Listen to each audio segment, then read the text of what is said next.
As we approach the final days before our celebration of Christmas, we are reminded once again of the many ways that God has been sending messages and messengers to us in advance of his coming among us as a man.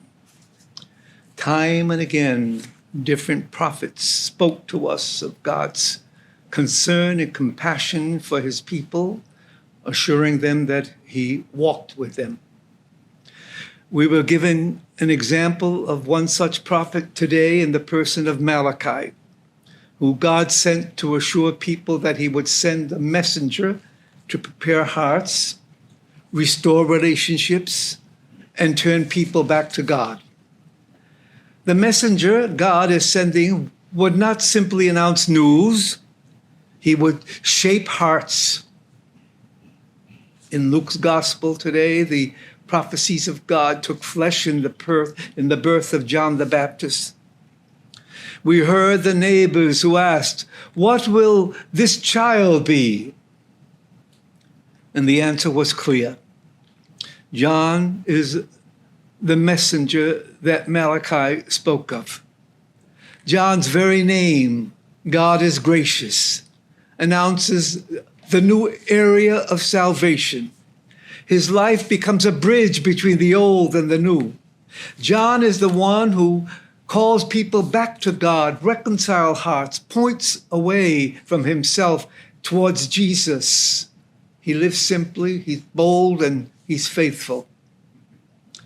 The question we ask today is, who is preparing the way for Christ now? And the answer is us. Like John, we are called to be messengers, not by shouting in the desert, but by living in ways that make Christ visible. In a world that often feels spiritually dry, our lives can become the voice crying out that awakens others to God's presence. On Monday of this week, I listened to one of the sacred stories of Notre Dame about two Chinese immigrant brothers growing up in Calcutta, India, who made a connection with a future saint that led them to the University of Notre Dame. Their father, a devout Buddhist, had assisted a young nun who received 80-gallon drums of dry milk from friends in the States that had to be transported to her area of ministry with people with leprosy. The nun came monthly to their home for dinner. And one time she brought Father Bill Evans, C.S.C., a Holy Cross father and missionary in India, with her. It was the year 1957. I was shocked to hear who the priest was. A discussion took place at dinner regarding the future education of the boys, and Father Bill suggested Notre Dame University, a Holy Cross-sponsored institution. After 30 days on a boat, they were met by yet another Holy Cross priest, and I recognized all these names. Father Alfred Neff, who directed the boys to Notre Dame, where both would thrive. I listened to one of the brothers tell his story on a video. In 1971, Father Bill, who had joined the nun for dinner at the boys' home, was murdered by the military during civil unrest in Bangladesh.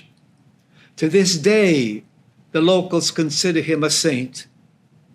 For her part, the little nun would later be known worldwide as Mother Teresa, and is now a saint. For my part, I reside in a residence on the campus of Stonehill College called Evans House, named in honor of Father Bill Evans, missioner and martyr. As we approach Christmas, the readings invite us to ask, where is God asking me to prepare the way? Whose heart might be waiting for a word of hope? How can my life point more clearly to Christ? John the Baptist prepared a people for the first coming of Jesus. We prepare now for his coming into our families, our parishes, our communities, but ultimately in our hearts.